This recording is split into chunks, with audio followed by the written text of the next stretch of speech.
Yan, isa din yan sa mga gulay na ating itinanim, alugbati na pwede na rin nating ma-harvest at maulam.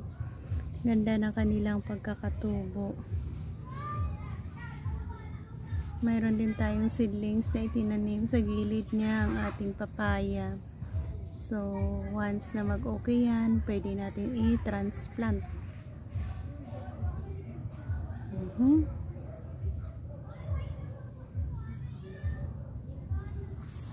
Mabilis lang ang pagtubo ng mga gulay-gulay kasi nga alternate days mayroong ulan. So ayan, ganda. Yung ating alugbati na yan ay pinatubo natin from seedlings din. Mabilis kasi at mataba pag seedlings ang ating gamitin.